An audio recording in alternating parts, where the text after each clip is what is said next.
Yeah, big. All right, well, I have it that it's 10 o'clock, so we'll call this meeting of the Benton-Franklin Council of Governments on July 21st to order. Josh, would you do roll call, please? Yes, I will. Benton-Franklin Transit. Benton County. City of Benton City. City of Connell. City of Kennewick. Josh, just to let you know, City of Connell and City of Kennewick just joined. Perfect.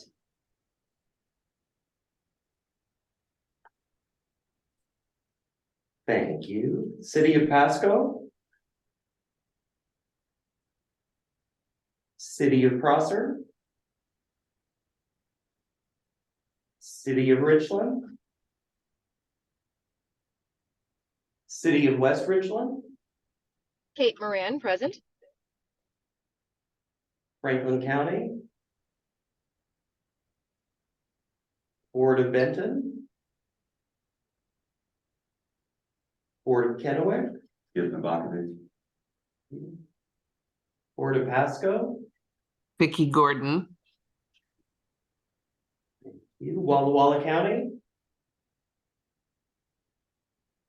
And Washita. President Randy Giles. Josh, Bro. also Benton City joined after. And Connell's here. Thank you, Lee. So I believe we have a quorum. Let's see. Double checking. I think we're still short. I've got 5. We need 7.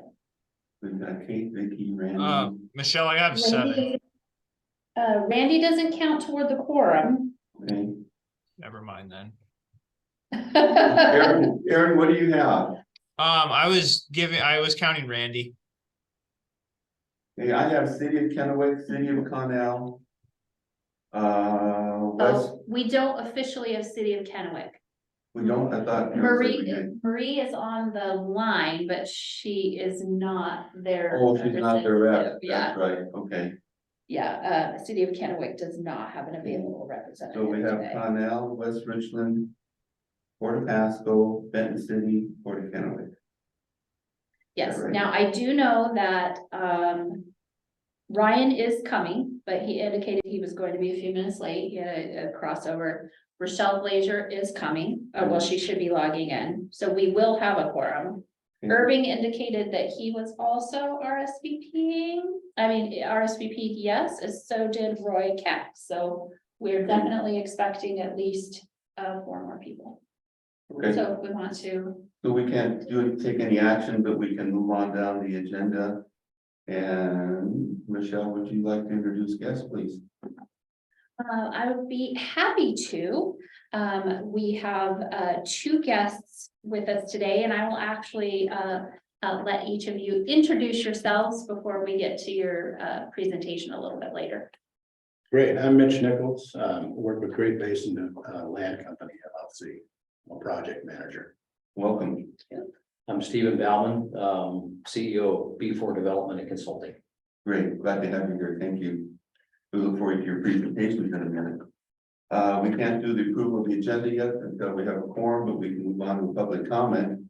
If anyone would like to make a comment or let the board know of anything that's on the agenda or anything you'd like to make us aware of, we just ask that you state your name, state of residence for the record, and limit your comments to 3 minutes. Would anyone like to make a public comment? All right, hearing none, we'll move on. And we can go through presentations. So recognition of retiring Economic Development District board members, Michelle. Yes. So they are not here with us this morning, but we wanted to make a point that after the adoption of the new bylaws and the changes to our organizational structure for governing the Benton-Franklin Economic Development District, we no longer had our 7 standalone board members for the Economic Development District. Governance is now just the body of the COG itself. And so we have several folks who spent some of them years serving on our Economic Development District Board. And they will continue to be engaged, many of them on our Economic Development Advisory Committee. But we wanted to make sure and recognize them. We have a nice certificate for each of them that we'll send out after today's meeting. But Carl Dye from Tridex served as the EDD chair for at least 3 years. Amanda Jones with First Community Bank. Carol Wu with Baker Giles. Kevin Lewis is our current representative from Visit Tri-Cities, but prior to Kevin, we had both Michael Novakovich and Kim Schugert served as representatives to the EDD board. Neil Ripplinger from Prosser Economic Development, Tiffany Alviso from the Workforce Development Council, and Trini Garibay from Elite Construction. So they all spend time and energy on our economic development activities, and we want to recognize them for that. So be sure we will send thanks on behalf of our board as well as some recognition for them. Michelle, thank you. And thank you, if any of you are on the line, thank you for your service. We appreciate you, and I hope you look forward to receiving your certificate and know that your work on the Economic Development District was very valuable to this organization. So thank you for your service. Okay. Aaron, do we have a quorum yet? Still one short. One short, okay. We can do presentations though, so Mitch, you're up. Great, thank you very much. A bit more background to preface my presentation. I worked for the city of Pasco as their inspection services division manager and building official and fire marshal for approximately 16 years between 1998 and 2014. Thus, I'm extremely familiar with the subject matter of this presentation and also the role of the Benton-Franklin Council of Governments and the Mid-Columbia Building Appeals Commission in the administration of building codes amongst our local jurisdictions, many of who are members of the COG. The problem that was initially solved in 1974 by the creation of the Mid-Columbia Building Appeals Commission was in the adoption of the state building code RCW 1927, there was a promise of an appeal in all the model codes that were adopted by the state. At the time, they were the uniform codes, the Uniform Building Code, the Uniform Code for the Abatement of Dangerous Buildings, the Uniform Plumbing Code, the Uniform Mechanical Code, and so forth. Each of those had an appeal requirement that looks very similar to the one that COG developed for the Mid-Columbia Building Appeals Commission. And in building code and building construction, as we all know, it's a very fickle friend, especially if you're involved in that environment. In our capacity in the private sector, we're trying to find and schedule everything from designs to inspectors to materials across the spectrum of our projects. And things don't always go as planned. Often there's times for us to be able to look at things differently. And in a creative sense, saying, hey, can we solve this problem differently? And reaching out to our designers and engineers and architects for that guidance. When those opportunities present themselves, the building appeals process is available to us to approach the building official and the experts, if you will, who are populated on that building appeals board, and sit down with them and have a really robust discussion, a technical discussion about the challenges that we're trying to solve in our designs or the decisions of the building official that we disagree with. That's a huge part of building code administration, and all of our model codes that we've adopted in the state, the international codes, and some of the uniform codes that still remain have that component in them.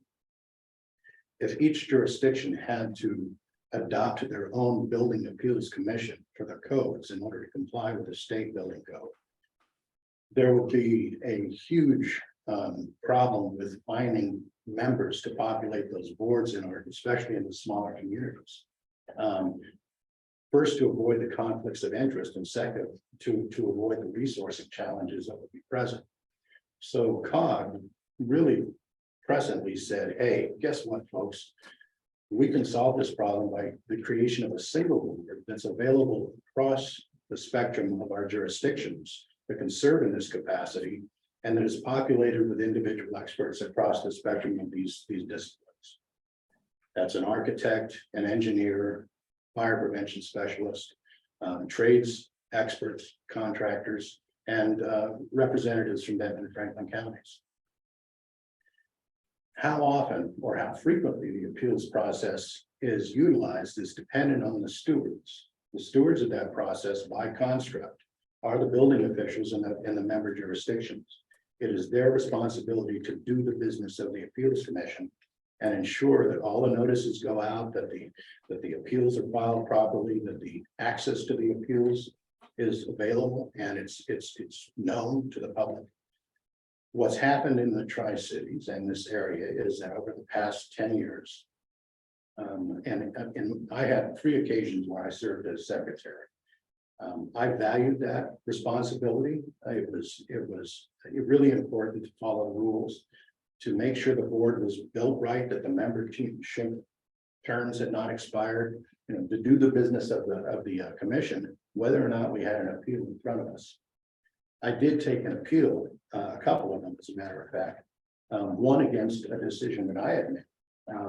And that the reason, the benefit of that, the beneficiary of that decision, the board's decision, is Moore Mansion. The Moore Mansion currently exists because my decision for a dangerous building notice and order was overruled by the Mid-Columbia Building Appeals Commission.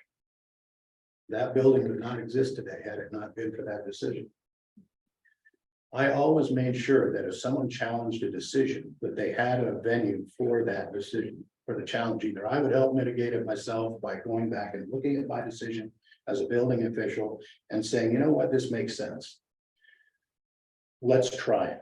Let's do something. If I couldn't, then I would invite them to the appeal process. And it's a promise to builders and the community, the construction community, that this is available as a resource when you disagree or have a better way of doing so.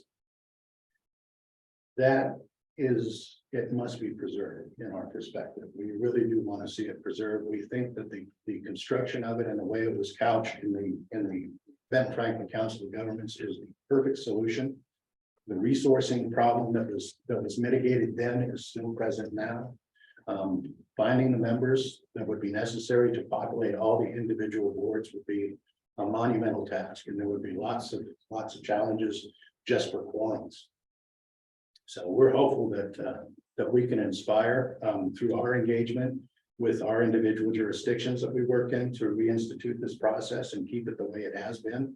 But we also understand that if need be, and they want to go their own separate way, they have that choice. But in both circumstances, they need to maintain that appeal process. If COG keeps it or reconstitutes it, we would love to see a publication requirement added to that in the bylaws that ensures every jurisdiction, every member jurisdiction puts the availability of an appeal process for the building codes out front and forward facing in every aspect of their decision making and the construction review process. So if they're doing a final plan review, that's the first opportunity that the applicant will see. They have an opportunity to appeal the decision in the plan review. That's an opportunity that saves us time and money because we appeal it at the right time instead of a critical mass when a component, design component or an RFI is rejected during construction, and we have to stop construction and go back to the drawing board. And then the building official is denying our application. It's really a matter of coordination, and we're so dependent on our building officials and our jurisdictions to work with us as a partner in development and ensuring that this burgeoning community that we're supporting is with our jobs and our job creation and everything is really responsive to us and servant to us, particularly for the amount of fees that we pay for that service. You all are busy today. I know I've taken your time, and I think Steve has a couple of comments he'd like to make as well, so thank you. I'm available for questions after. Mitch, thank you. Does anyone in the room or online have any questions of Mitch? I know we're gonna discuss this a little bit later. I think Steve. I don't see like that as well. I just really echo what Mitch had to say there. I just think it's really important that there's a process when you don't feel like something has gone. He made a great example with the Moore Mansion, and that building wouldn't be there today, and it's now registered on the state historic places. And so, yeah, agree with what he said, and I'll just leave it at that. Thank you. Hey, I was just real quick, just because there was a lot there, I'm Yes. wondering. If you could just have like a short sentence stating what the problem is. Specifically, and the way that you would like it to be solved, because there was so much in there, it was hard to kind of Okay, parse that out. at this, and I appreciate that, I'm sorry. So at this time, I left in 2014, I moved to the city of Portland, and since then, the building appeals process, as stewarded by the building officials, has ceased to exist. The terms have expired for the members on board. They have not been renewed. The two building officials that I approached with an appeal, the first one told me they didn't even know where the secretary was for the year. The second one informed me that there had been some staffing challenges with Benton-Franklin COG, and that process was no longer available, and suggested a hearing examiner as an alternative. Problem to that is the hearing examiner does not have the expertise, training, and ability as prescribed and promised by the code in the construct of the building appeals process, both codified by the state and the local jurisdictions. As of this moment, nowhere in the Tri-Cities is the building appeals promised in the ordinances adopted by the cities available to to us, to any citizen that is wanting to challenge a decision or propose a design. The problem will be solved by reconstitution of the appeals board and making sure that they are available and very, very transparent in their existence to constituents out. Okay, so to kind of simplify that, we don't currently have a process for appeals. Yes. And rather than a hearing examiner, you both would like to see, or your organizations would like to see the appeals board put back together and have a transparent process for the public so that they can see how it works, who's in it, what's happening. Perfect. Okay, excellent. Thank you. You must be an editor. Nice job. thanks, Kate. Does anyone else have any questions? I think we have some quorum. We do. We have a form, okay.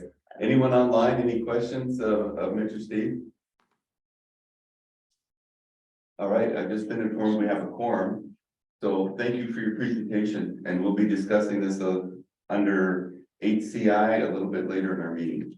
Thank you. Great, thank you very much. You're welcome to stay if you want. I appreciate it, but I have other engagements. That's fine. We've got a market to open today, so Thank you. very much. Thank you. Thank you both for being here. You bet. All right, we'll move back up for approval of the agenda. We have a motion to approve the agenda. I move to approve the agenda as presented. Thank you. Is there a second? This is Vicky. I'll second it. Thank you, Vicky. Been moved and seconded that we approve the agenda as presented. All those in favor signify by saying aye. Aye. Those opposed say no. Motion carries unanimously. Thank you. We'll move on then to consent agenda. We had our presentation, move on to consent agenda. These are items considered of a routine nature taken by one vote of the board. Any item can be removed, placed further on down the agenda or tabled for another meeting by a 2/3 vote of the board. Do we need to remove any item from the consent agenda? Quick correction on last minutes. The washed out central region Acting Administrator is Terry Behrens. That's Berend.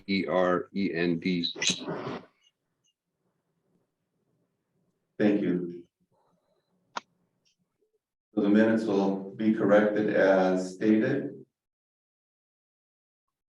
Then can we have a motion to approve the consent agenda with the correction to the minutes? I move to approve the consent agenda as corrected. Thank you, Kate. Is there a second? This is Linda, I second. Thank you, Linda. All those in favor of approving the consent agenda with the correction to the minutes, signify by saying aye. Aye. Aye. Those opposed say no. Motion carries unanimously. Thank you. Consent agenda is approved. Okay, we'll move on to reports. Aaron. Yes, thank you.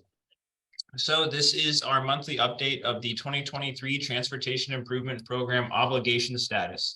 As a quick refresher, as the Metropolitan Planning Organization for the Benton-Franklin region, the Benton-Franklin Council of Governments is required to set a obligation authority target each year on how much money the region needs to spend. For this year, it was 5.5 million. So far to date, our region has obligated 4 projects totaling over 6.2 million. So this places our region over our target by 1.5 million, and this is good news. So with that being said, by the end of this month, because we are over our target, and if the rest of Washington state reaches their obligation authority target, our region could be eligible for redistribution funds. So good job to the jurisdictions on obligating their projects early in the process.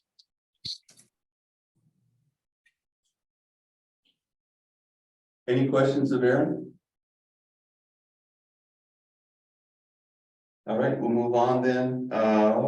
Regional planning interim project updates. Aaron, is that you again? It will be the interns. So the first one will be Elizabeth Garcia Mitchell.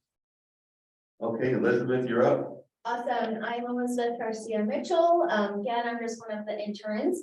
So we are doing a census data report, just trying to get a story or snapshot of the region of any of the changes that we've been seeing. That includes, demographics, housing, economic, diversity and race, educational attainment. So we'll be using the DEC decennial census information, as well as the American Community Survey, so ACS data. And then as of right now, just update, we are still working on the data collection and analysis. And we are making good progress on it. So we are still working on that. But of course, any questions, you can definitely reach out to me. Thank you.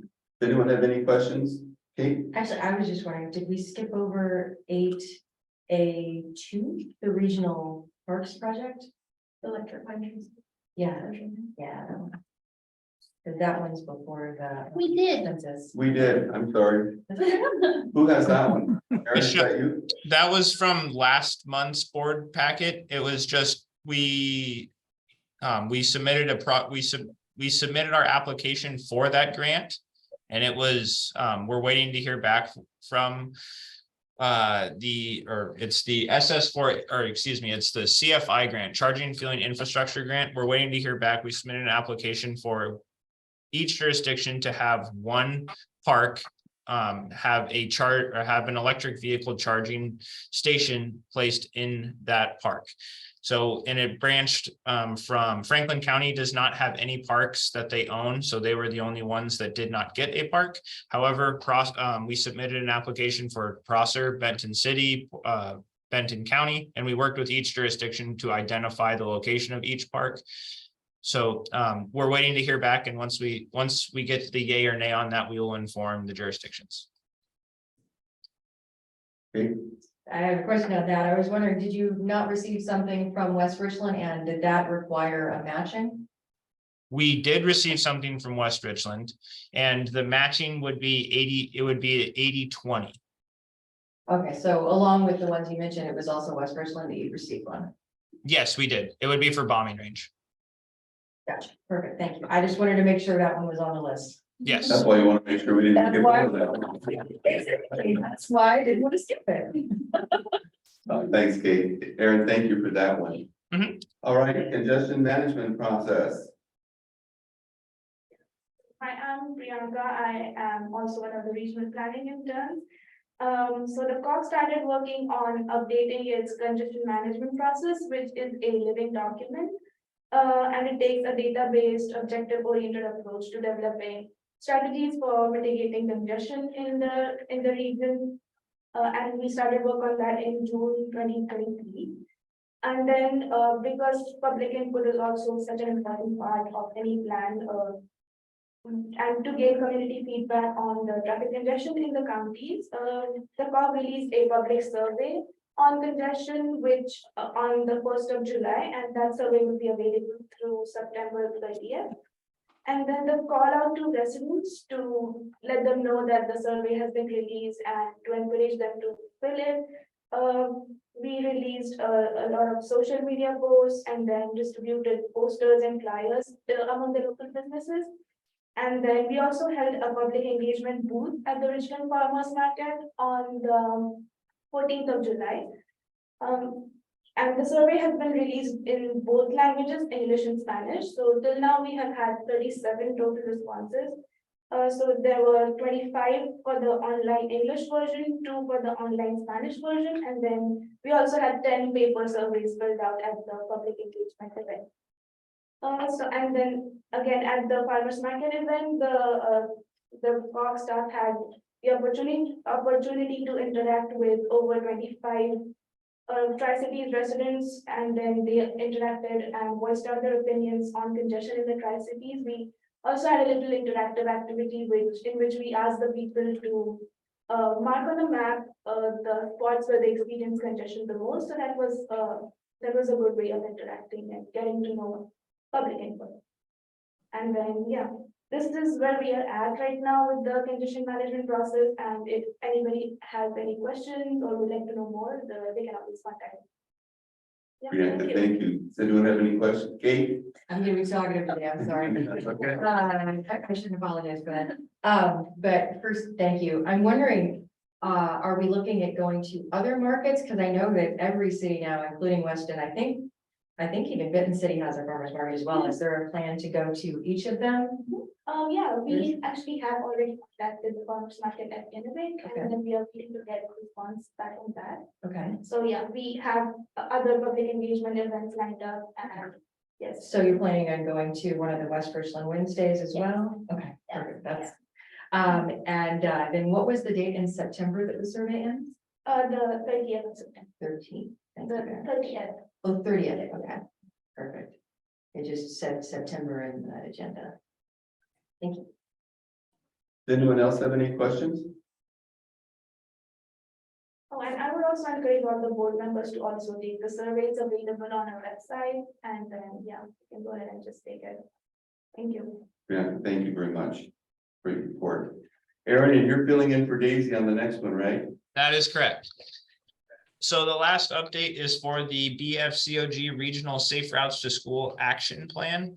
So this is a plan that is aimed to improve the mobility and safety of children to walk, bike, and roll to school while enabling long-term collaboration across multiple jurisdictions. So this plan is coming out of a grant application for the Safe Streets for All grant that was submitted earlier this month. We have contacted over 60 individuals to participate in the Safe Routes to School Working Group. And the first Safe Routes to School Working Group meeting will be taking place on the morning of July 25th, so this coming Tuesday. And over the next couple of weeks and months, we'll be aiming to publish and distribute a Safe Routes to School survey during August. Like I just mentioned, we have the first working group coming up next week. Conduct stakeholder interviews during August and September. This will be mainly specifically looking to interact with the school districts and seeing what can be done to help them increase their chances to get more Safe Routes to School funding, and then finding an opportunity for them to collaborate with their respective jurisdictions. And then we'll be holding pedestrian and bicycle events at school open houses or on the way to school. So collaborating with each school, there's events that have been proposed by Daisy, such as banana breaks. So it's having a table near the school for kids to have an opportunity to stop and get a banana on their way while they're walking or biking to and from school. Aaron, thank you for that. Kate, of course you have a question. I was just wondering if anyone would like to participate in that. It's Safe Routes to School Working Group. That's the name of it, correct? That is correct. If anyone would like to participate, should they just contact Daisy, and is that information available on the website? It is not on the website yet, but you can contact Daisy, or I can talk to you after, Kate, and I can make sure that you get that email and invite forwarded to you. Perfect. And it's not even just me. I know a lot of other people that would be interested. Yeah, no, and there's one big thing we'll be looking at is speaking with each one of the school districts to figure out how we can best communicate with parents to get their input on this, how they feel about kids going to and from school. So it's trying to getting over that hurdle of rather having them interact as just a citizen, having them also interact as a parent of a child. And is the goal having to have the folks in the group just be community members and not folks that are staff for different municipalities? Yeah, so it's not just like it wouldn't be just, I'll say, jurisdictions, say on the TAC. It's also community groups, different sort of stakeholders, like I said, involving the school districts, involving the jurisdictions, special interest groups, and then just trying to get the word out as much as possible, because Safe Routes to School branches a bunch of different ways. So we're trying to involve as many people as possible. Perfect. Thank you so much, Aaron. Yeah. Aaron, thank you. Does anyone else have any questions? So just a comment, you just heard from 3 planning interns, some young people that are in the planning profession, studying, I believe all of you studying for your master's degrees, right? I'm studying for my undergrad right now, environmental science. Okay. Yeah. But anyway, I think after listening to their reports and stuff, I think we have a lot to look forward to. And I think we have a lot of young people with a lot of energy, a lot of knowledge. And I think the planning profession has a great future. So thank you all for your reports. Thank you for the internship, Michelle. Thank you for bringing them here. We are so glad to have them. Skip, would you mind if I said something real quick? Go right ahead, Aaron. Just interacting and working with each one of the interns, and I would say, not just speaking for myself, but the other people at the Council of Governments. It's been amazing to have all of them in the office and the different passions that they bring, and it's just an infectious energy. And it's been like a massive shot of caffeine every single day coming in. So thank you so much. There you have it. Thank you for being here. And we wish you well in your future. All right, we'll move on then to live and direct from the Chicago airport. We have Zach, who's going to talk about local government resources.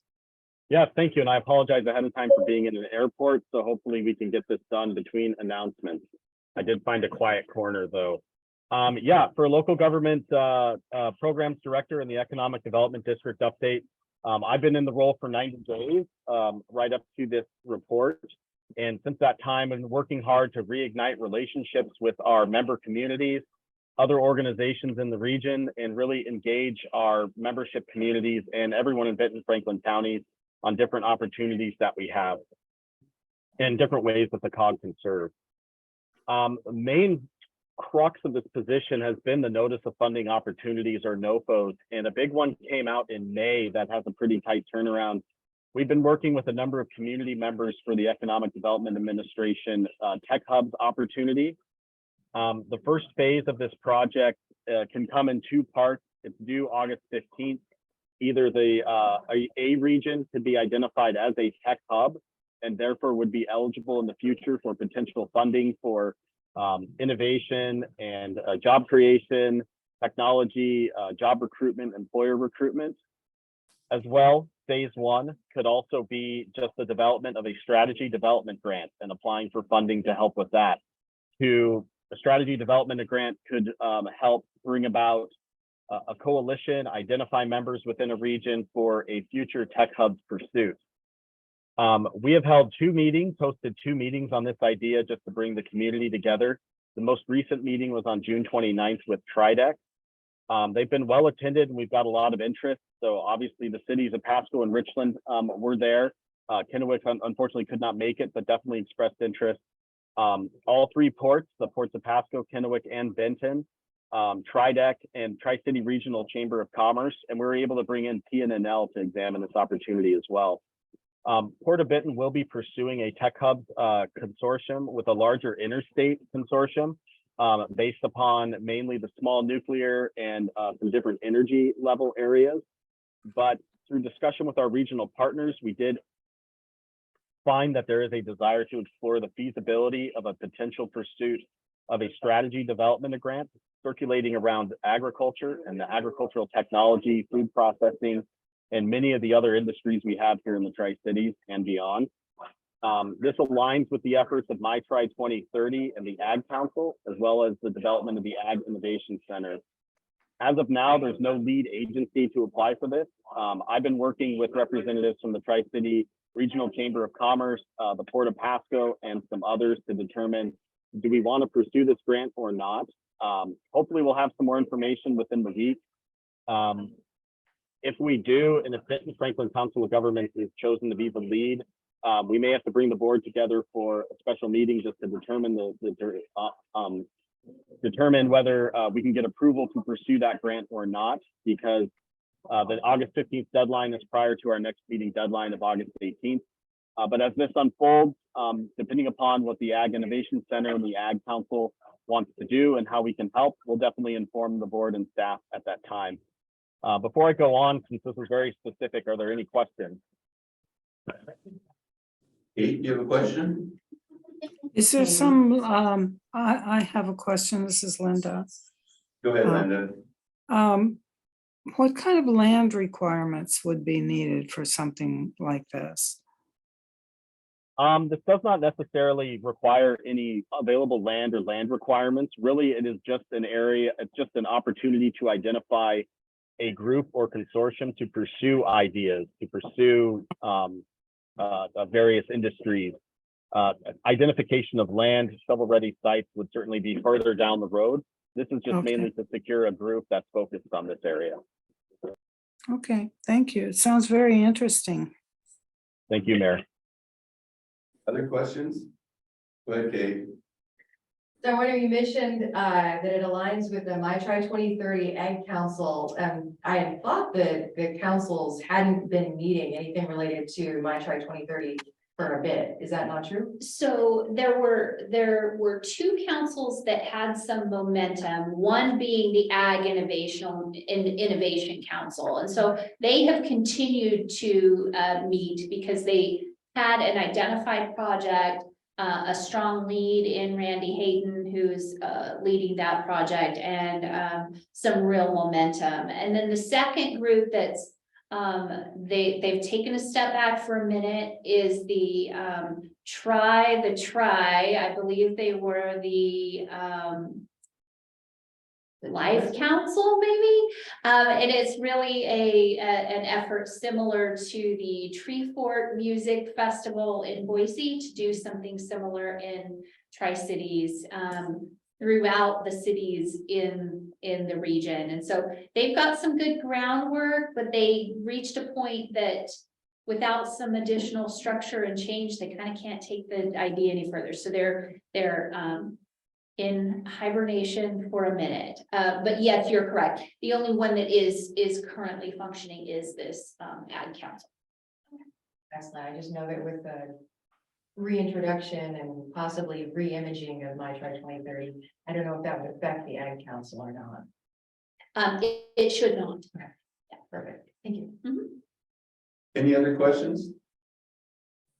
Zach, thank you. I don't know when you're leaving Chicago, but we wish you a safe trip back. Oh, thank you. I have You have more? Yes.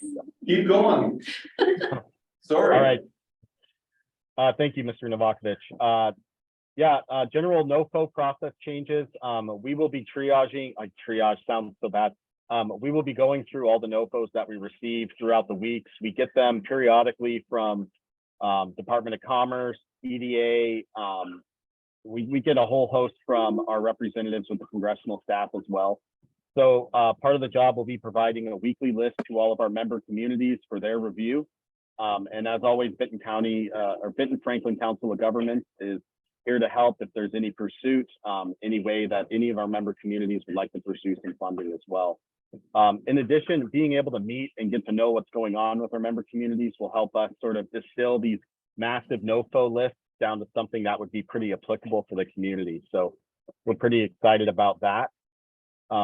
Moving on to the ARPA Economic Resiliency Grant. Last spring, the joint resolution between Benton and Franklin counties was ratified so that the Benton-Franklin Council of Governments could continue to provide focused economic recovery and resiliency support for the region.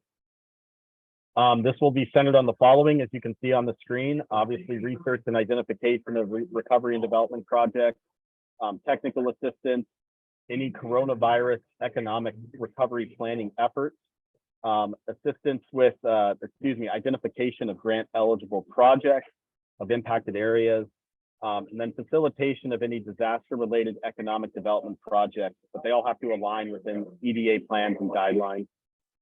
We've been working and actively working with staff from both Benton and Franklin County to identify areas where we can provide support in this regard.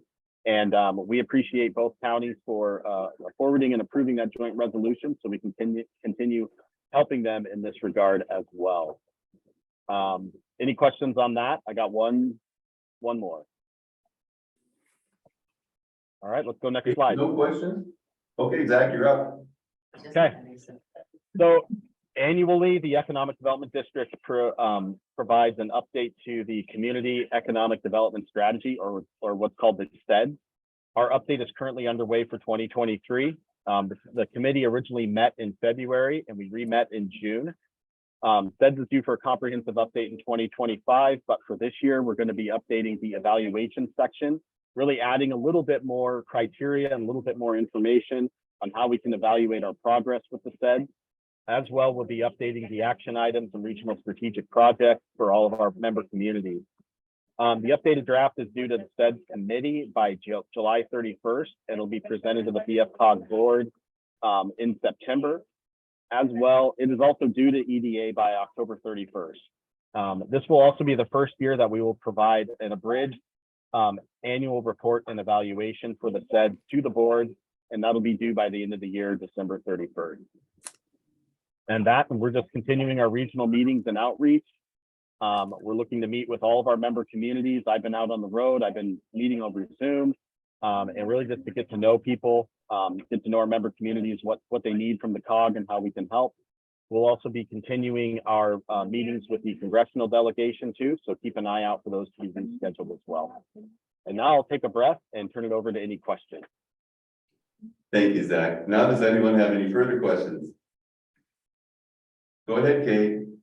I just wanted to make sure, so the ones that you've already met with, are you planning or have you already planned for future meetings with them for different municipalities and organizations? Yes, we definitely will be planning for future, continual, and consistent meetings for sure. Perfect, thank you.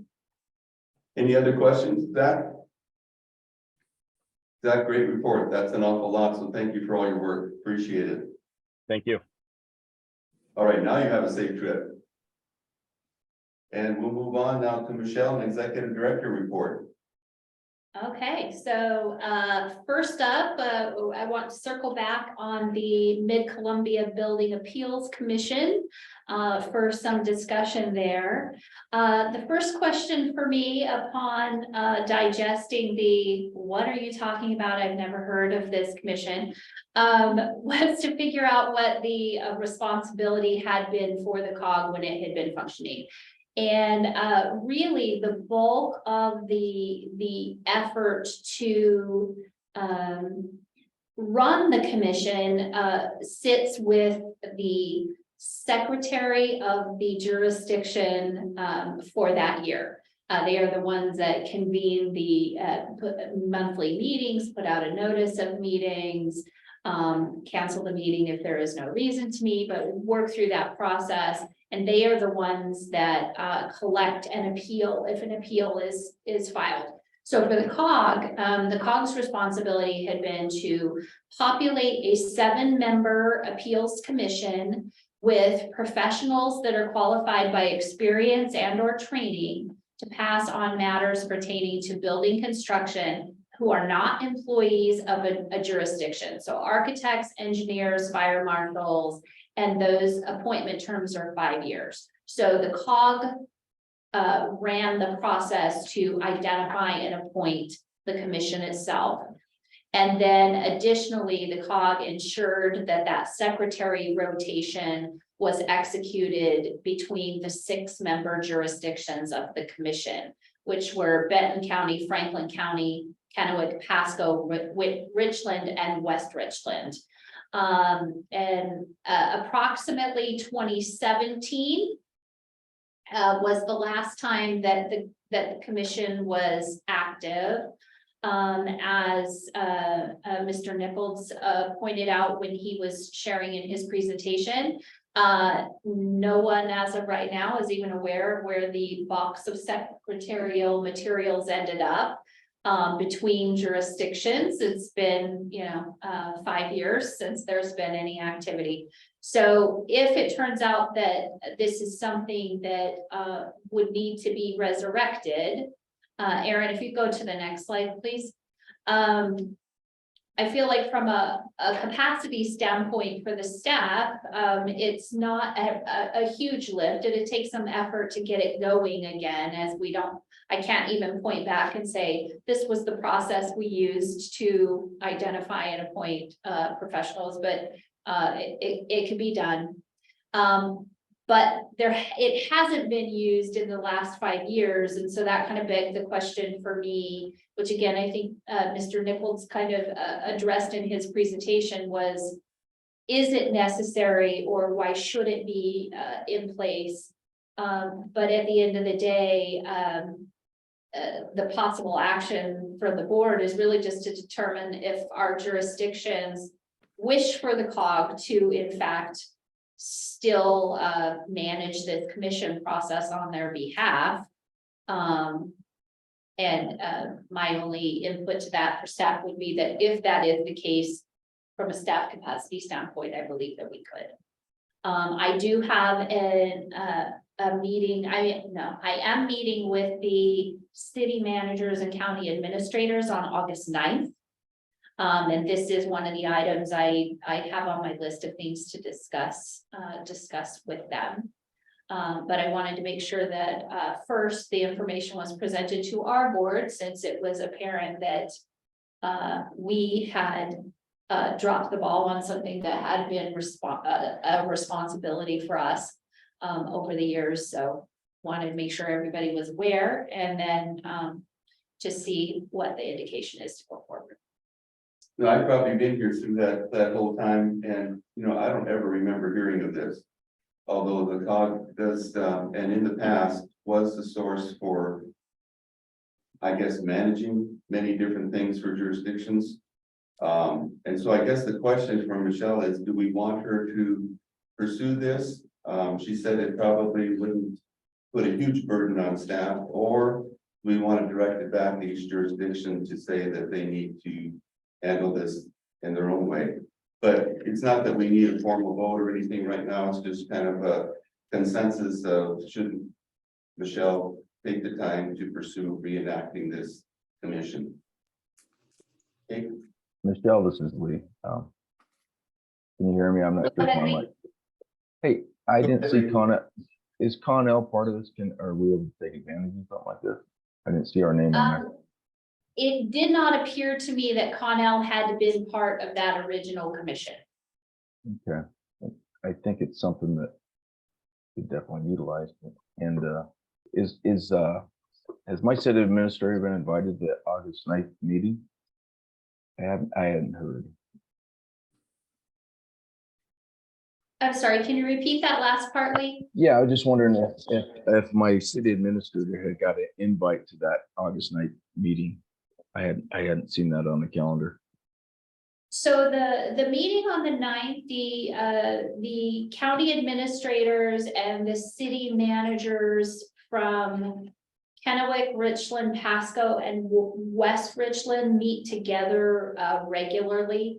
And so I have been invited into their existing meeting. So I have not yet reached out beyond I got you. putting this topic on that meeting. But yes, Okay. depending on how this discussion goes, I will get in touch with everyone, obviously. Got you. All right, thank you. Okay, Thank you. So I guess part of my question is, what is going to be the, what exactly is this group going to be governing? Are they going to be looking at appeals to, and from what I understand, most of the cities in the BFCOG region, at least the larger ones, have hearing examiners. Would they be hearing appeals to hearing examiner cases?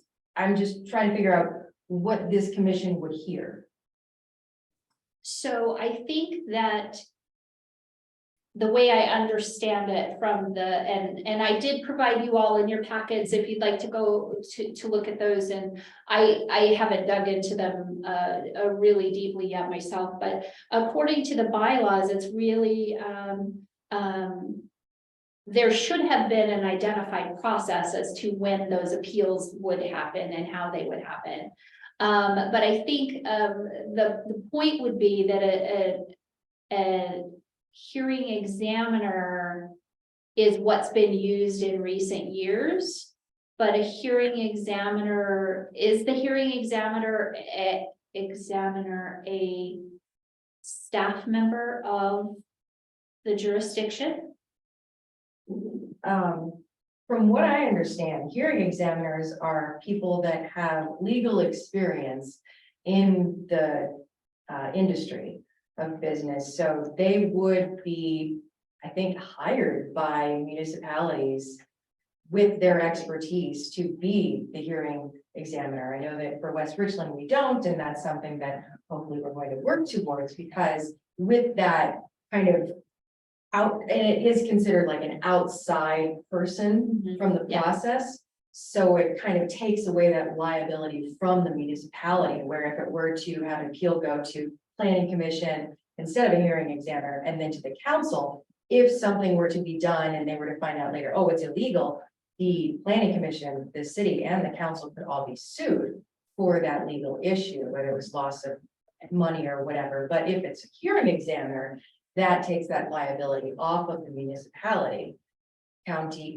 And I think that's what, and I think that's what this commission is supposed to do as well, because they're independent professionals that are not tied to any specific jurisdiction that would review those, and it's multiple people instead of a single individual. And I think maybe that's where there's a perception of the value add for the commission versus having a single hearing examiner, is that you have a group of multiple people that are looking at it. And if you're looking at it as an architect versus an engineer versus somebody else, a fire marshal, for example, you're all going to bring some different perspective to whatever the issue was that might have been addressed.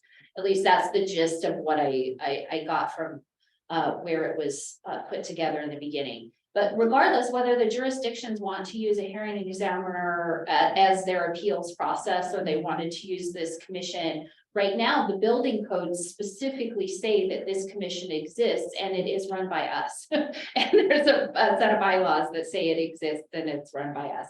So regardless, we just need to get all that in line.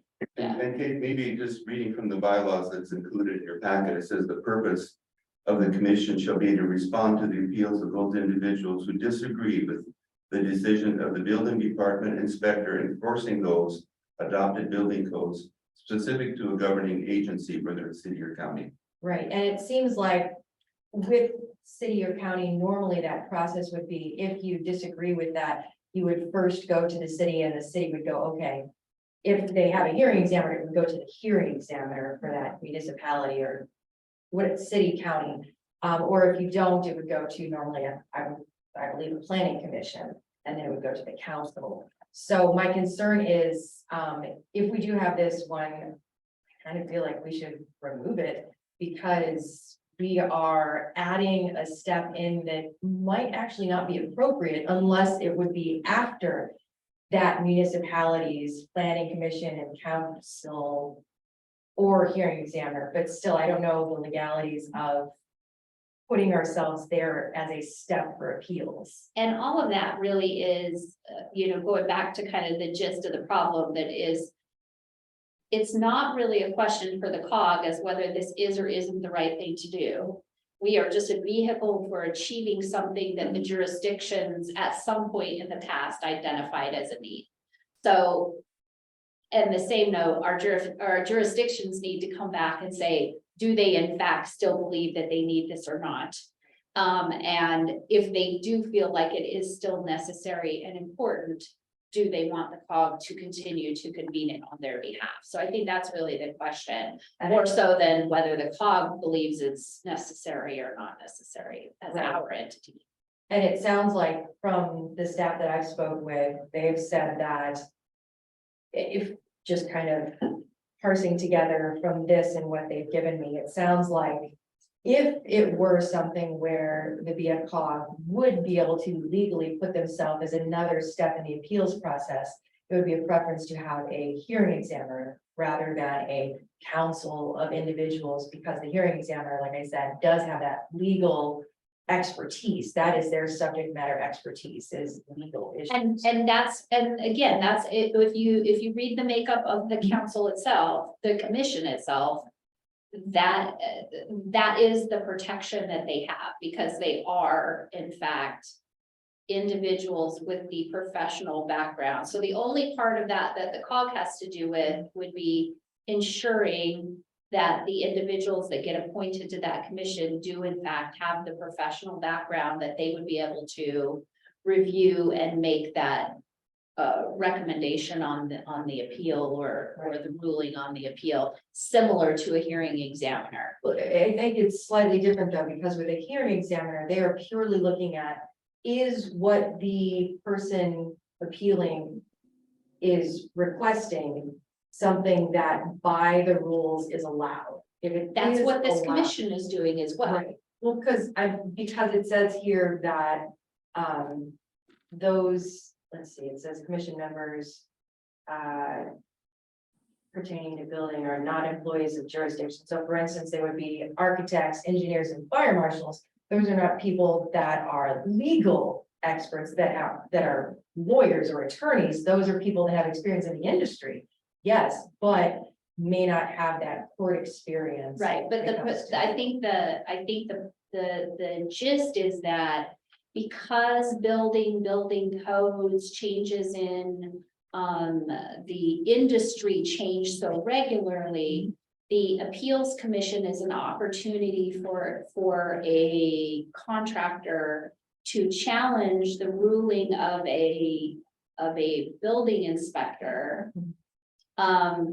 That there is another acceptable way to do this. So not about the legalities, but is there another means to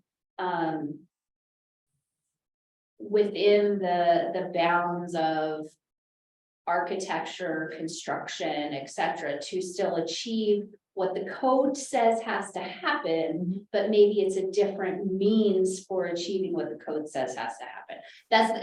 Again, I'm not a developer, but that was kind of how it was described to me. But again, it's kind of getting out in the weeds for us as the COG, because really that's going to be up to each jurisdiction, their planning department, their building inspector, their governing body to say, we think we need this, we don't think we need this, and why.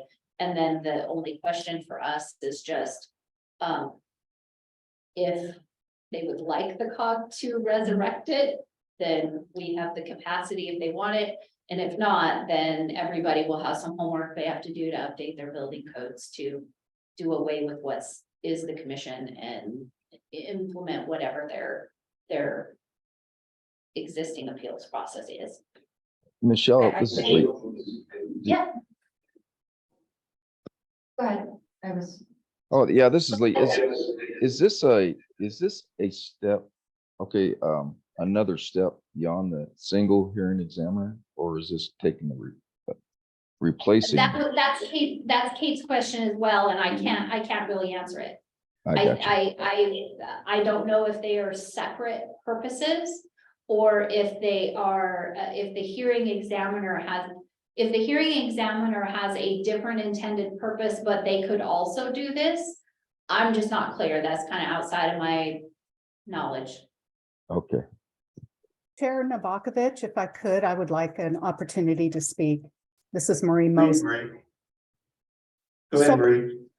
Thank you, Chair Novakovich. I think there might be an issue here that we're trying to solve a problem that maybe doesn't exist. And I agree with what Michelle said. I think the first step is to come back to the city managers and county administrators and see if this is something that does need to be resurrected. Our hearing examiner does play that role at the city of Kennewick. It also has other roles at the city of Kennewick as well. I'm not sure that this is needed. We work very hard. Lots of things have changed in the last 5 to 6 years, 5 to 10 years. We haven't used this. There's probably a reason that we didn't need to utilize this commission. I really think that if we can have the discussion with the city managers, county administrators, and then bring back a recommendation to BFCOG on if this is needed and do we need the staff time from BFCOG to reinstitute this. Otherwise, I really think that there's the ability at individual levels. Just as for instance, over the last 10 years or so, we've worked really hard at the city of Kennewick to work with our developers and builders on an individual basis. So we're trying not to codify things to a point that we don't have some creativity and flexibility. So if issues come up, we have the ability, as long as it's within, the legal constraints at the federal and state level and within our code, to work with the builders. And we prefer to do that rather than have somebody else come in and tell us what we need to do and prescribe essentially something that may not fit well. And so we meet like twice a year with the developers and builders, and we have not heard this as an issue whatsoever. So I would suggest that we try not to solve an issue that maybe doesn't exist and work on that August 9th meeting. And we can also make sure that Kathleen from Connell is included in that meeting as well, and any other jurisdiction, we can invite them to that meeting and then hopefully be able to bring back a recommendation to COG. Thank you for the opportunity to comment. Marie, that's an excellent summation of where I think this needs to go. And I see nodded heads around the table. So does anyone oppose what Ms. Moulton just had to say for the path forward? If not, I think by consensus, Michelle, you've got your path forward. Marie, thank you so much for summing that up. That was wonderful. Thank you. August 9th. August 9th. Managers meeting. The city managers, county administrators. Yeah. And mayors. And mayors, yes, because Mayor Gary's there as well. Any other comments or questions on this agenda item? Any questions of Michelle? I have a question. Go ahead. Okay, so I don't know much about how cities work, but hearing examiners, do they have a very transparent way that the community knows about what's happening with building codes? Because that was the second part about this appeals commission was reinstating it, but also having, like you had said, a transparent process about that they have the ability to appeal existing building codes, and that's something that's very open. So is that something that hearing examiners are already very open about, and that cities already let their community members know about?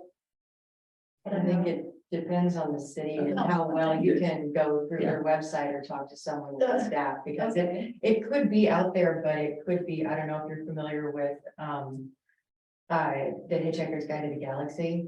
I always think back to that very first scene where it's like, well, you would have known that we were bulldozing if you would have gone to this building in the basement, past the tiger, over here underneath all of the cobwebs to see we were very specifically going to be discussing this. Yeah. So it all depends on the individual municipality. Okay. Well, maybe then like another point of discussion for your meeting on the 9th is, maybe there's not an issue that is here, but also maybe you need to revamp it a little bit and change how that process is being done now. Again, maybe there's not an issue, but maybe the transparency is not there. So maybe updating that. Yeah, I agree that it probably is an issue with a lot, but my only concern is you gotta kind of walk a fine line with BFCOG because you don't want to step on toes and tell people what to do. Yeah. Exactly. Oh, yeah. Exactly. Yeah. Priyanka, did you have a question? Yes, I had a comment, I guess. So this Building Appeals Commission, I am familiar with another commission called the Zoning Board of Appeals, which functions very similar to what this building commission would do. Like if somebody has a grievance with the way that their lot has been zoned, or they would like to change their zoning to something else, or they would like to modify some margin requirements, parking requirements, then they, like that individual, that developer, or that resident would approach the zoning board of appeals, and then they would put the case under their legislations, and so it will be basically like a case by case review of each of these things that would come. And then from what I know, it really depends whether it will be at a county level or at the city level, depending on how many people are there, how populated it is. But I mean, that was like a major thing, even for the Champaign-Urbana city council. We do have a zoning board of appeals in case somebody wants to modify or approach, and then if the zoning board of appeals approves that, then it goes forward to the planning commission. Thank you. And that's very similar, Mhm. like when I was talking about going to the planning Yeah. commission, that's like the. And then for the transparency, it's required that zoning board of appeals would send out a public notice, and then anybody else who's also related or not to this case would also be welcome to attend. Well, thank you. Thank you. Any other questions or comments? I guess that then after the August 9th meeting, we'll know more about what various jurisdictions would like to have happen, or the role the COG would play, if any. Correct. Great, thank you. All right. All right, we'll move on. Okay, update on the Benton and Franklin broadband action team or teams activities. As the board knows, we took on the role of being the fiscal agent for the grant funding that was provided to put together broadband and digital equity executive summaries and gather a bunch of data that they call plans. And funding was made available to do that. We took on that role, as well as the lead in gathering the data for Benton County. Franklin PUD was the lead for gathering the data for Franklin County. All of the data and executive summaries were provided on time and submitted. And so we fulfilled our expectation for that. There is a little bit of follow-up work that needs to happen. There's some maps and data cleanup, some question about long-term hosting of some of that information, because this is really just a starting point to look at future activity. And we really found there was a huge gap in the amount of information we had about who provides digital equity services in the region. We identified nearly 150 different agencies that work with covered populations in the region that might have something to do with the potential for digital equity, for example. So there's a lot of homework that needs to be done there. And additionally, a lot of the data pointed to the fact that some of the gaps in that digital divide are not caused by access to infrastructure, but are actually caused by maybe access to a connected device. They don't have a computer, they can't afford internet, they have some language barrier or other issues. So there's still a lot of opportunity there. But related to the grant funding, so between the two counties, $118,234 was granted to BFCOG as that fiscal agent for doing this work. So we split that responsibility between myself, Franklin PUD, and some support on the digital equity side from the Mid-Columbia libraries.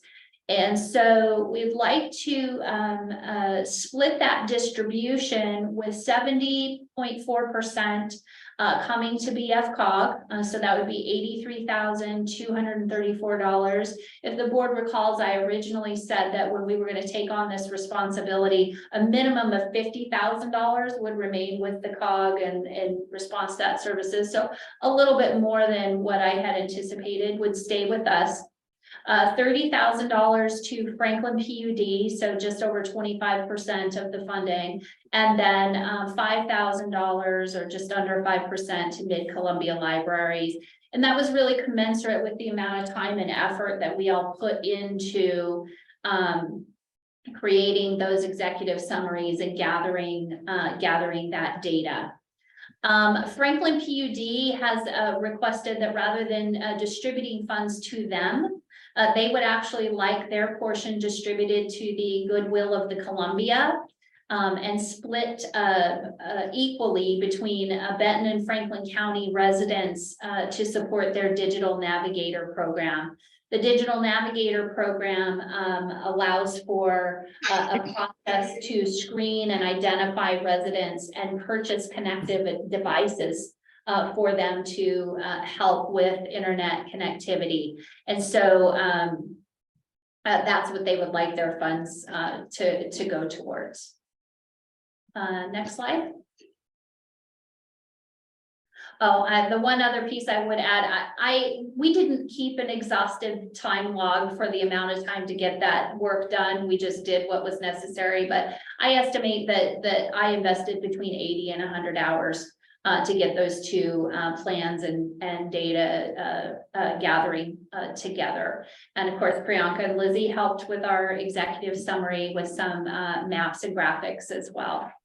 But the reason for all of that work is that the state gathered all of that data that we submitted and submitted it to the National Telecommunications Association, NTIA, to apply for broadband equity and deployment funding, or BEAD.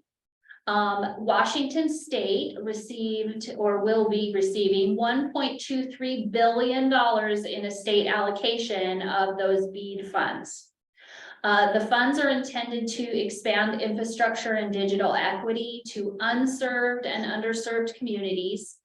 The state broadband office, now that the allocation has been awarded, they now have to define project areas, application processes, scoring criteria, a challenge process, and opportunities for substantial public comment to be associated with that.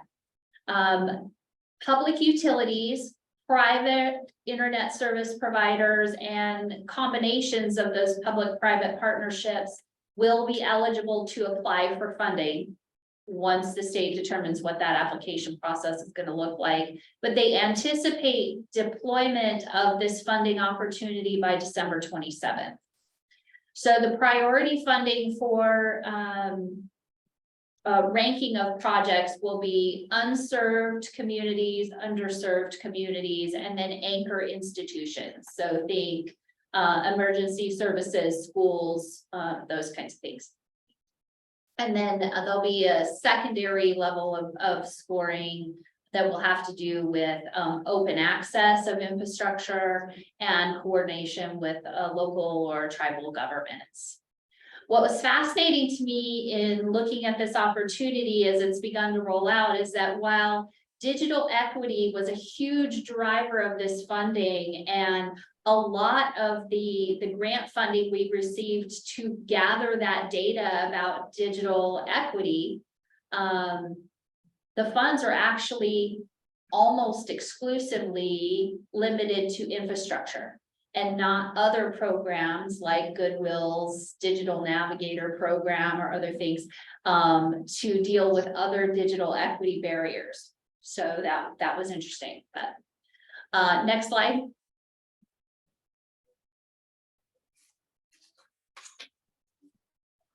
Aaron, next slide, please. Oh, okay. Oh, thank you. So the other piece that exists that kind of tie the work that we did before and this now potential funding opportunity together were the county level broadband rapid design studies. And so both Benton and Franklin counties put in the request for the rapid design study. That was paid for through the state broadband office, and the studies were produced by Breaking Point Strategies. And they were intended to look at the existing infrastructure in each county and identify the areas where there were unserved or underserved communities that would be eligible to apply for this BEAD funding to expand the infrastructure. In order to help the communities also decide how much funding they might be eligible for, or what kinds of projects they might position themselves to apply for, they had metrics there that the percentage of unserved or underserved population in the county versus the percentage of the entire state. They took that $1.23 billion and kind of broke it up using that measure. What we found with the study is what we would have expected to find, which was Franklin County has a significant amount of the community that is considered unserved or underserved. And so you're looking at some number in the neighborhood of between 20 and $30 million that they could be eligible for expansion projects, whether that was fiber infrastructure or fixed wireless or some combination of those.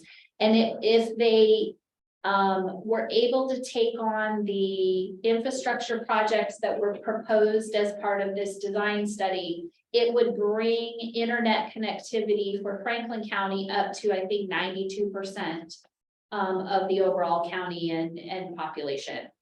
Benton County, of course, is very different. It has a lot of fiber, a lot of infrastructure, but there are some pockets that still needed access. And so they would be looking at more like 9 million. Again, we're now at this point, we are having the infrastructure owners in each of the counties review that data from the rapid design study to make sure it's accurate, to begin to think about who might be interested in applying for funding to serve that need. And then watching the application process to see when applications open, what the expectations for the process will be. So it's stay tuned, but there will be a significant amount of funding available to expand infrastructure in the 2 counties. And we've done what we can to help position them to be as competitive to apply for those funding as possible. Michelle, thank you. That was a lengthy, great report on a lot of money. That was a lot of stuff and a lot of money and a lot of details. So I'm sorry about that. A little, Oh, that's little great. long. Questions of Michelle? From anyone? Kate? Thank you. Yeah, and I also definitely want to echo what you're saying, where it is interesting and honestly a bit disappointing that so much of the funding is for infrastructure rather than programs addressing that digital equity barrier that exists. Because I'm sure that there are areas that have it available, but it's not within the fiscal reach of individuals or families. I'm wondering for underneath well, first off, what does NTIA? It's the National Telecommunications and National Telecommunications Infrastructure Administration, I think, is the NTIA. Okay, and I'm wondering underneath that section where it's talking about the Washington State Broadband Office. Mhm. Are they, the Washington State Broadband Office needing to have the 5-year plan submitted to the NTSB? Is that's where we would provide the information to the state broadband office for them to submit that 5-year plan? Or how do they get They are compiling it based on all of that data that we already. Okay, so they're already, they've got the data, they're just needing to put it together. Yeah, that's just their next benchmark. Okay, and then you said that the state board anticipates deployment of the opportunity by December 27th. Do you mean that's when they're going to be awarding, like saying who gets it, or that's when they're actually going to be providing that funding? That remains to be seen. Depends on how quickly they can get through their process, I assume. I'm going to bet that means that's when they start the application process. Gotcha. Okay, thank you. Yeah. Any other questions? Next slide then. Yes, Michelle, go on. Okay, quick general update. I'm not going to get out in the weeds for any of this. Our 2022 state audit has begun and will run at least through the end of August. The A Street property sale has closed. Yay! Hallelujah. I'm so happy.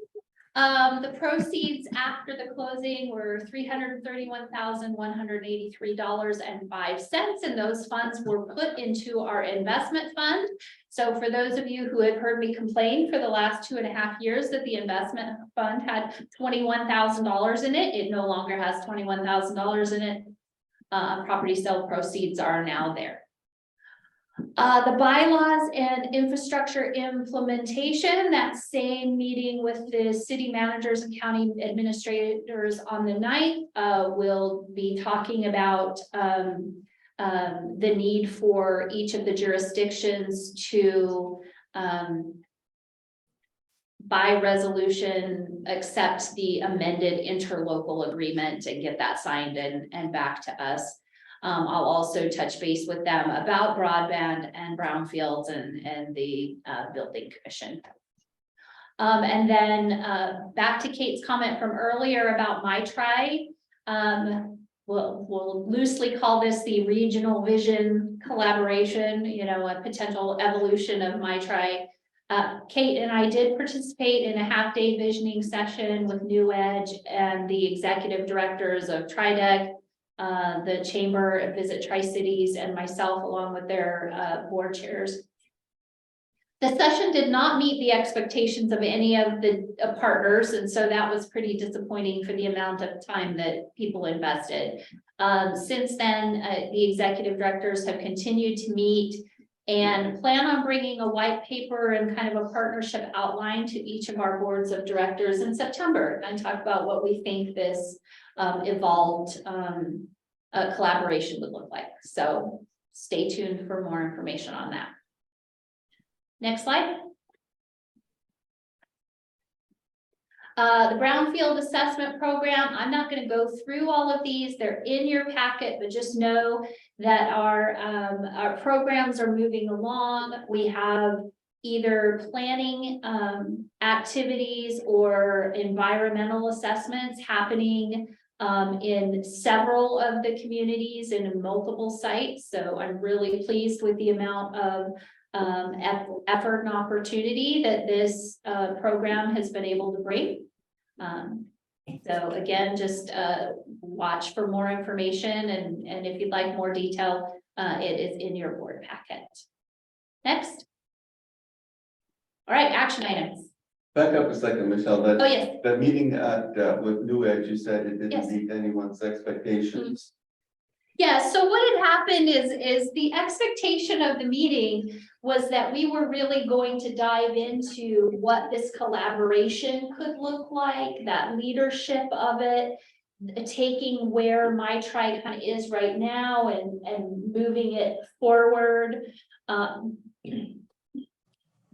giving it a new name, a new, you know, so it's Lori refers to it as the used car. You know, that the collaboration doesn't want the My Try used car, but we don't want to just leave behind everything that has happened up until this point. And so we really thought we were going to work through that. And New Edge really kind of just defaulted back to a refresh on the original intent and discussion of My Try.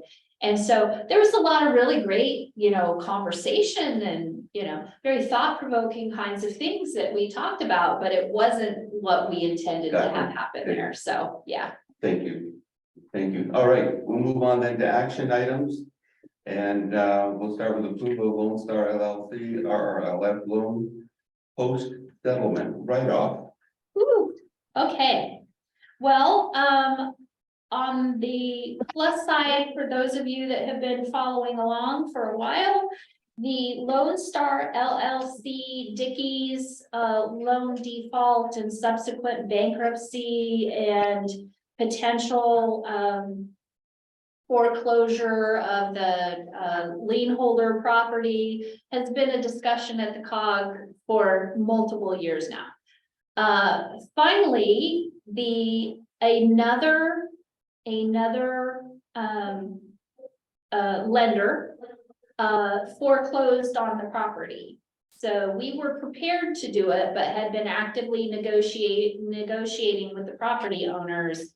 They were going to sell the property in order to satisfy their debt, and we were working with them on that process. But the number of borrowers that had liens against that property, it was nearly impossible for them to get everyone to sign off to allow the sale. So ultimately, another lender foreclosed, took it to foreclosure sale. It sold for enough of a value that we were able to receive proceeds from the sale. So the original loan to Lone Star was $300,000. We were able to receive proceeds of $180,876.19. That's about 60% of the defaulted loan, which is better than a kick in the teeth. But now at this point, we need to write off the remaining balance of that loan as uncollectible. So that balance is $83,626.06. And so I am asking the board for approval of this write-off. First, do we have any questions of staff on this report? If not, then can we have a motion as shown on the screen? This is Lee. I'll move to approve writing off the remaining uncollectible revolving loan balance of $83,626.06 on regional revolving loan fund number 720201 for Lone Star LLC Dickies Barbecue. This is a foreclosure trustee sale, proceeds of $180,876.19 have been received. Thank you, Lee. Do we have a second? Second. Thank you. Any further board discussion? This has been a long process, and I'm really grateful we've got to this point. We've got some money out of this, so I'm totally supportive of this motion. All those in favor of the motion signify by saying aye. Aye. Aye. Any opposed, say no.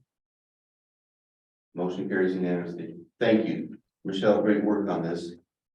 Thank you. I'm so pleased that between the sale of the A Street building, the foreclosure of this particular property, and the settlement of the Camelot's Castle loan default, which was a credit loan, that all three of our loan fund related legal property,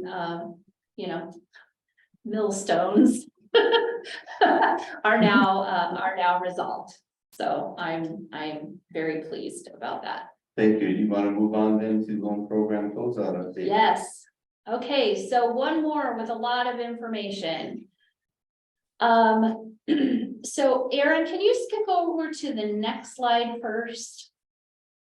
Thank you. Okay, so when the board adopted the loan program's closeout plan, one of the action items that needed to happen was the separation of the assorted funds that were in the RRLF, the Regional Revolving Loan Fund Combined Checking Account, in order to help us move forward with this closeout process. We had been waiting for the completion of the 2021 audit and to get to a point where we could draw a line in the sand with all the financials and bank accounts and actually talk real numbers so we could take this action. So earlier in July, after the June 30th month end, Angela, our bookkeeper, and I went through and separated out the combined checking balances. So $307,362.21, which was the cash balance for the CARES revolving loan fund, was transferred into the CARES revolving loan fund account. If you recall, back in January, the board approved my creating 2 additional savings accounts so we could begin separating out these funds. So the CARES funds have been moved into their new account. The second was the defederalized capital base of the original Regional Revolving Loan Fund. So that was the amount of the loan fund dollars that came from the Economic Development Administration to set up that loan fund. When it was defederalized, we do not have to use it as a revolving loan fund anymore, but it is restricted in the sense that we have to use it for a Public Works Economic Development Act of 1965 eligible activity. So we call that PWEDA. So basically it has to be used for something related to economic development. That's the short version. But all of the funds that were in that loan fund, the only one that has any restriction left on it was that defederalized capital base. So we've moved it into a separate account, PWEDA. Okay. Then after the A Street defaulted loan was repaid with all of the years of rent and funds that have come in from leasing that building, and after we paid all of the expenses related to the operation of that building, there was $104,956.24 left. That was unrestricted revenue after that loan had been paid back. That was transferred into our investment account to get it out of the revolving loan fund account. The final amount of commingled funds that remained was what is left of the risk fund. It was a Department of Energy 3161 loan fund. It was a grant that came to the COG through TRIDEC in the early 80s. The balance that we were able to identify of those funds was $125,998.09, and that is being dispersed back to TRIDEC as the original loan provider to us, with the understanding that they will use it for something that is in line with the Department of Energy 3161 program, which TRIDEC does other activities in relation to that now. So there's no concern with just returning those funds back to TRIDEC. So that leaves in the a cash balance. Is there a question? Okay, that leaves a cash balance as of right now in the RRLF account of $122,951.80 after we've separated all those out. So here's our situation, and we talked about this in the plan, is that credit the Columbia Regional Economic Development Trust, which is a separate 501c3 operated by the COG for this loan fund. They had in their past received $1 million loan from the USDA to fund that revolving loan fund when it was originally created. And we make semi-annual payments to USDA to pay off that loan. There's only one outstanding loan left on the credit portfolio, and that outstanding accounts receivable plus what's in their cash account is not enough to cover the balance on that USDA loan. It had enough losses that they cannot pay it off. So part of the plan from for this closeout was that we would utilize, or we could utilize, this is the question for you, we could utilize unrestricted funds that are in this revolving loan fund account to pay off the USDA loan balance after credit has exhausted what funds they have available. Next slide, Erin.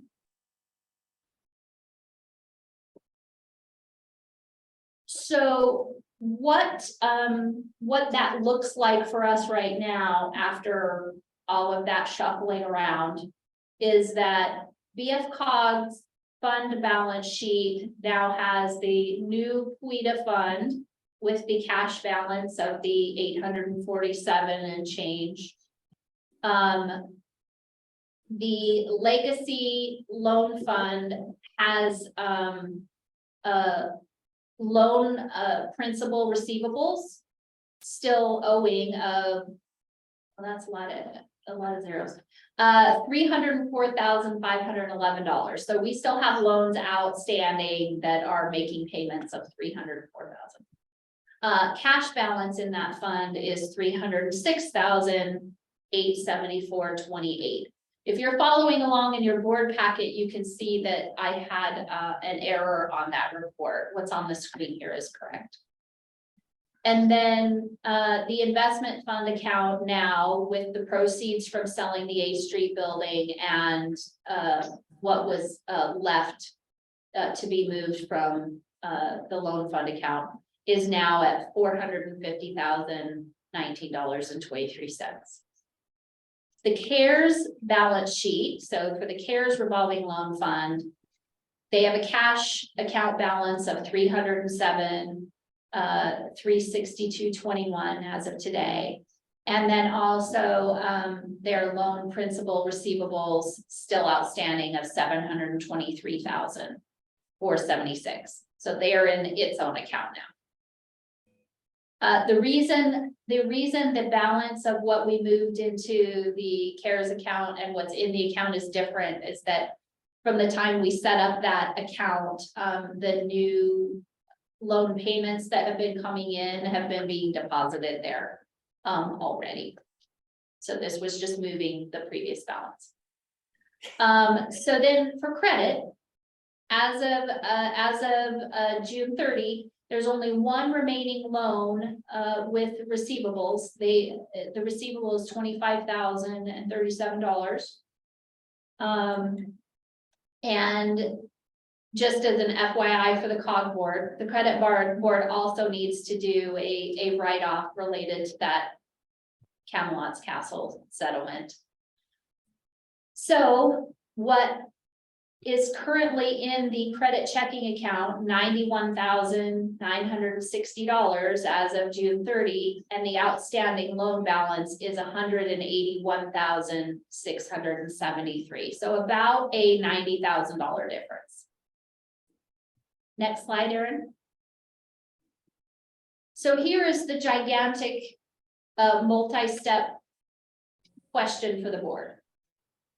The proposed motion reads that recognizing that the Columbia Regional Economic Development Trust is insolvent and unable to satisfy its outstanding IRP loan obligation to the U.S. Department of Agriculture, I move to authorize the executive director to take the following actions to enable the closeout of the credit revolving loan fund.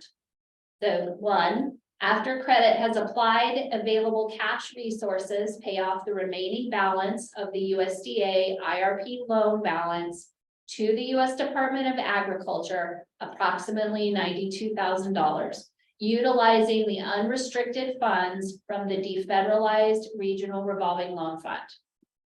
2nd, set up a receivable from credit to BFCOG to pay the total of its loan fund principal receivables and estimated cash account balance as a partial reimbursement for that loan payment made by the COG. So basically, whatever they have left for resources will come back to us to reimburse the fact that they were underwater and we bailed them out. And then research if there's a way to transfer that single outstanding loan on their books, it's Sunset Theaters, to the COG so that it can clear the way that we can close out a credit without waiting for that fund to be fully repaid. I think that's possible, but it might need a little more research. So those are the 3 actions that I am seeking authorization from this board for. Basically, that we would use unrestricted loan funds from BFCOG to pay off the outstanding loan balance on credits books to USDA. Questions of Michelle? I'm sorry, that was a lot of detail. It is. Kate, Kate, do you have a question? Yes. I'm not surprised. I'm ready. So I just want to make sure I understand. So we're saying in that number 1 is that we're applying we're paying the USDA loan balance, which is this $91,960 from the account balance for the regional revolving loan fund of $122,951.80. Yes. So that would leave us with $30,991.80 in the regional account. revolving loan fund. Yeah, in the cash account, there's still $304,000 in outstanding receivables. So we receive monthly repayment on those loans every month. So that's just the cash balance in that account. Gotcha. Okay, so that is the first, That's part the 1. first piece, yeah. The part 2 to set up the receivable from credit to pay BFCOG. It was so much. I'm trying to figure okay. out what is. So here's what that means is that credit, Aaron, will you go back to the next slide? Thank you. So if you look on the bottom section of this slide, credit right now has $91,960 in its account. And they have 1 loan that still has a receivable of $25,037. So what that's really saying is after credit pays what it can in its available cash to USDA, and we pay off the difference, then a receivable will be set up that any future income that comes into credit by the repayment of that final loan of theirs and any remaining cash that they might have comes to the COG to repay a portion of what we've paid toward paying off their loan. So that $22,225.59 that we expect after the loan settlement would go into the BFCOG? It'd go into the revolving loan fund account, yeah, as that loan repays. Okay. Yep. Okay. Go forward again, Aaron. And then the last one was just to research if there's a way that we can move that single loan off of credits loan fund books and onto BFCOG's books, so that once credit doesn't have a debt against it to the USDA and it's not waiting for this final loan to be paid off, then we can take the necessary steps to close out that loan fund and the credit legal entity. But we've got to finish clearing the way before we can do that. Other questions? I'm going to suggest, because that's a rather long motion, and Michelle has already read it into the record, I would suggest that a motion would be to approve the motion on the loan program closeout update and authorization to utilize RRLF unrestricted funds as read in the record. We have a motion, please. I move to do what you just said. Thank you. Is there a second? I'll second Linda. Thank you, Linda. Any further board discussion? Hearing none, all in favor, signify by saying aye. Aye. Aye. Aye. Any opposed, say no. Hearing none, the motion carries unanimously. Michelle, thank you for all your work on it. I wanted to, Michelle, also for doing all this work, because I know you had quite a mess there for a while, and it looks like you've put in an awful lot of effort to clean things up, and I appreciate your work. Thank you, Linda. Thank you, Linda, very much. Is there any other new business that needs to come before the board? Is there any other business that needs to come before the board at this meeting? Hearing none, our next meeting is Friday, August 18th at 10 a.m. And if there's no further business, this meeting is adjourned at 11:45. Thank you, everyone.